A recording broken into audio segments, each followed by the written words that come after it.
வணக்கம். நான் உங்கள் அம்மா வீட்டு சமையல் மீனாட்சி. இன்னைக்கு 2 பெரிய தோசைக்கல் வாங்கியிருக்கேன். அது எதுக்கு வாங்கினேன் அப்படின்னு சொல்லிட்டு நான் அப்புறமா சொல்கிறேன். அது ஒரு சஸ்பென்ஸு. அந்த தோசைக்கல்லை பழக்கிறது எப்படி அப்படின்ற வீடியோ தான் பார்க்க போகிறேன். ஏற்கனவே நம்ம தோசைக்கல் பழக்கிறது, க்ளீன் பண்ணுறது அந்த மாதிரி வீடியோ நிறைய போட்டிருக்கேன். இது சிம்பிளாக எப்படி நம்ம பழக்கிறது அப்படின்னு தான் பார்க்க போகிறோம். அதுக்கப்புறம் நம்ம சின்னதாக கல் வாங்கினாலும் சரி, பெருசாக கல் வாங்கினாலும் சரி, இதே மெத்தட் தான். ஏற்கனவே நான் வேறு மாதிரி உங்களுக்கு செஞ்சு காமிச்சேன்னா அந்த மெத்தடும் பண்ணலாம். இன்றைக்கி நான் செஞ்சு காமிக்கிறேன், இந்த மெத்தட்லேயும் பண்ணலாம். நிறைய பேருக்கு தோசைக்கல் பழக்கிறதே ஒரு சவாலான ஒரு வேலை. அதுக்கப்புறம் தோசை ஊற்றுற கல்லிலேயே சப்பாத்தி போட்டுருவீங்க. அந்த மாதிரி சப்பாத்தி போடாதீங்க. சப்பாத்தி போட்டால் நமக்கு தோசை வர்றது கஷ்டம். ஏன்னா சப்பாத்தி போடும்போது கல் அதிகமாக காயும். அப்படி காயும் போது நம்மளுக்கு அந்த தோசை வர்ற இது போயிடும். தோசைக்குன்னா நம்ம மீடியமாக தான் எரிய வச்சு தோசை ஊற்றுவோம். அதனால் சப்பாத்திக்குன்னு ஒரு கல் வாங்கி வச்சுக்கிட்டிங்கன்னா ரொம்ப நல்லது. நிறைய பேர் வீட்டில் சப்பாத்திக்கு தனியாகவும் தோசைக்கு தனியாகவும் தான் வச்சுருக்குறாங்க. சிம்பிள் தான். சின்னதாக ஒரு கல் வாங்கி வச்சுக்கிட்டோம்னா நம்ம சப்பாத்தி போடுறதுக்கு ஈஸியாக இருக்கும். இந்த கல் பார்த்தீங்கன்னா 2100 ரூபா. இந்த கல் பார்த்தீங்கன்னா 2500 ரூபா. இதை விட இது ஒரு சுத்து பெருசு. இது எந்த இடத்துல வாங்கினேன் அப்படின்னா, பாரிஸில் எத்ராஜிக்கு எதிர்க்க ஒரு சின்ன கடை மாதிரி இருக்கும். ஒரு இரும்பு பாத்திரங்கள் கிடைக்கிற கடை. ஆனால் கடை தான் அது சின்னது. உள்ளே பார்த்தீங்கன்னா நல்லா பெருசு. நம்ம என்ன ஆர்டர் கொடுத்தாலுமே அந்த இடத்துல நமக்கு செஞ்சு தருவாங்க. கடையோட பேர் மறந்துடுச்சு. கரெக்டாக எத்ராஜிலேருந்து உள்ளே நுழைஞ்சிங்கன்னா அந்த பக்கத்துலேருந்து வரும்போது பார்த்தீங்கன்னா லெஃப்டில் மொனக்கடை, இந்த பக்கத்துலேருந்து வந்தோம்னா ரைட்டில் மொனக்கடை. அதனால் நீங்கள் அங்கே என்ன வேணாலும் ஆர்டர் கொடுக்கலாம். அருவமனையிலேருந்து நமக்கு எல்லாமே செஞ்சு தராங்க. நம்ம எப்படி ஆர்டர் கொடுக்குறோமோ, பனியார சட்டி, தோசைக்கல், சப்பாத்தி கல், ஹோட்டலுங்களுக்கு அந்த மாதிரி எல்லாத்துக்குமே. இது நான் அங்கே தான் வாங்கினது. ரேட்டு இது 2200, இது 2500. இது ஒரு சுத்து பெருசு, இது ஒரு சுத்து சின்னது. ஃபஸ்ட்டு இந்த நாரை வச்சு கொஞ்சம் இப்படி தேய்ச்சிக்கலாம். நீங்கள் வீட்டுக்கு தோசைக்கல் வாங்கினீங்கன்னா அதை கூட நம்ம இதே மெத்தடில் பழகிக்கலாம்.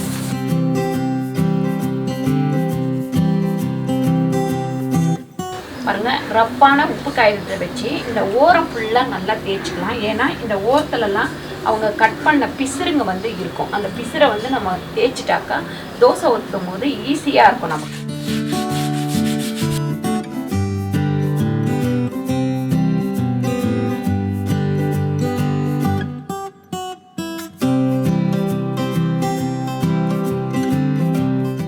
அதுக்கப்புறம் இந்த நைஸாக இருக்கிறதுல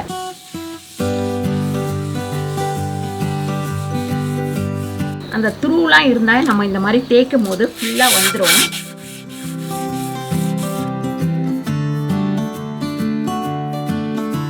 பாருங்க, அப்படி ஒரு துணி வச்சு நல்லா தொடச்சிக்கங்க.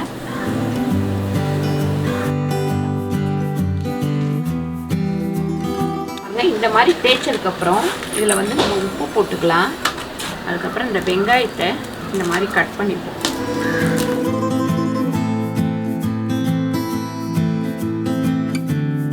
கொஞ்சமாக நல்லெண்ணெய்.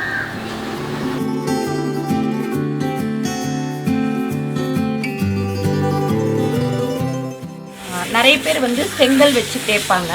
அந்த மாதிரி கூட தேய்க்கலாம் நம்ம. ஆனால் அதை விட இது உங்களுக்கு ஈஸியாக பழகிடும்.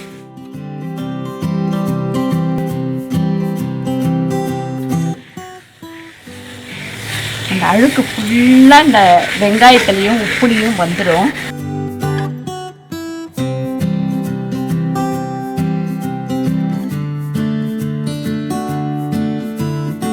பாருங்க, அந்த எண்ணெய் ஊற்றி அந்த எண்ணெய் எப்படி இழுக்குதுன்னு பாருங்க. நல்லா அந்த கல் அந்த எண்ணெய் ஊற ஊற நமக்கு தோசை சூப்பராக வரும். இந்த கல் தேய்ச்சிட்டேன். இது கொஞ்ச நேரம் ஊறட்டும். இந்த கல் தேய்ச்சிக்கலாம்.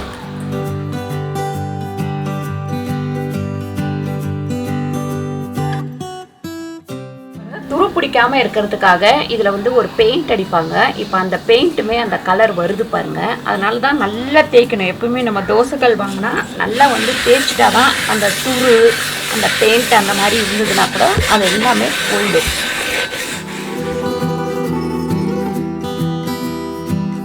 பாருங்க, அதுக்கு அடுத்து கொஞ்சமாக இந்த மாதிரி விம்மோ ஏதாவது ஒன்று போட்டு இப்படி லைட்டாக தேய்ச்சா போதும். அழுத்தி தேய்க்க வேணாம்.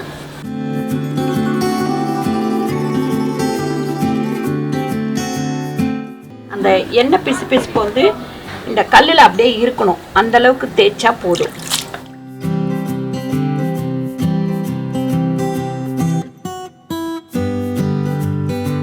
இந்த நார் வச்சு இந்த உப்பு போட்டு தேய்க்கலாம்.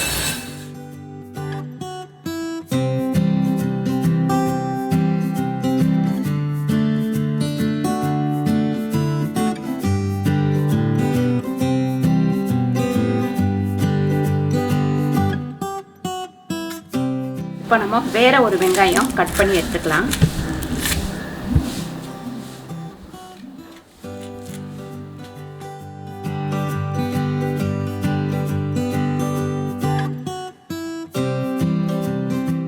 இந்த வெங்காயத்தை ஒரு 2-3 முறை நல்லா இந்த மாதிரி தேய்ச்சி கழுவிடுங்க. இப்படி தேய்க்க அதில் உள்ள துரு இந்த மாதிரி இருக்கிறதெல்லாம் வந்துடும், அழுக்கு.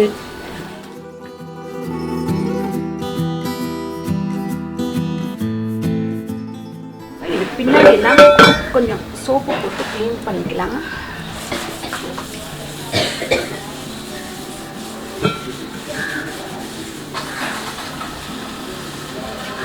கல் நமக்கு பழக்கிற வரைக்கும் இந்த எண்ணெய் பசை வந்து இருந்துகிட்டே இருக்கணும். அப்போ தான் வந்து நம்ம தோசை ஊற்ற தான் கல் வந்து பழக்க முடியும்.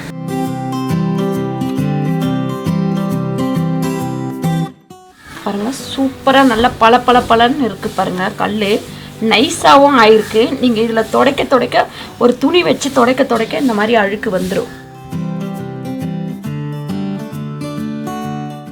சூப்பராக நான் வந்து க்ளீன் பண்ணி அழகாக வச்சுருக்கேன் தோசைக்கல்ல. இப்போ அடுப்பில் வச்சு தோசை வந்து ஊற்றிக்க ஆரம்பிக்கிறேன். எப்பவுமே ஃபஸ்ட்டு தோசையே நல்லா வந்துடும் அப்படின்னு சொல்ல முடியாது. ஒரு 2 தோசை ஊற்றினதுக்கப்புறம் தான் நல்லா வரும். வாங்க தோசை ஊற்ற போகலாம். 2 தோசை வரல, 3வது தோசை வந்திருக்கு. இப்போ 4வது தோசை இதை ஊற்றலாம்.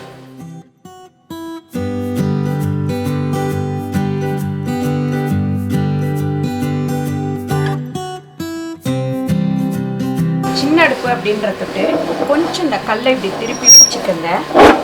நம்ம பெரிய அடுப்பில் வச்சோம்னா ரொம்ப சூப்பராக வரும். அதுக்கப்புறம் மேலே வந்து எண்ணெய் போட்டுக்கலாம். நான் வந்து இது இப்போ தான் ஊற்றுறோம் அப்படின்றதுனால கொஞ்சம் திக்காக ஊற்றிருக்கேன். மெலீஸாவும் சூப்பராக வரும். இப்படியே நமக்கு ஒரு 4-5 தோசை வந்து ஊற்றி எடுக்கிறது வந்து கஷ்டமாக இருக்கும். ஏன்னா பழக்கிற வரைக்கும் அந்த மாதிரி தான்.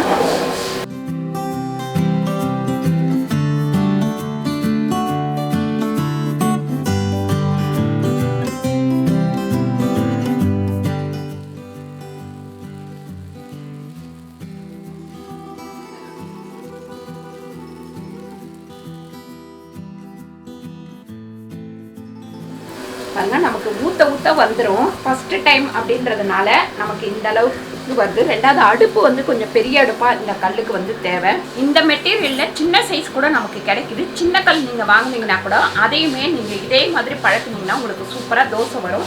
இந்த வீடியோ உங்களுக்கு பிடிச்சிருந்தா லைக் பண்ணுங்கள், ஷேர் பண்ணுங்கள், சப்ஸ்கிரைப் பண்ணுங்கள், ஃபேஸ்புக்கில் ஷேர் பண்ணுங்கள், மறக்காமல் கமெண்ட் பண்ணுங்கள். நன்றி, வணக்கம்.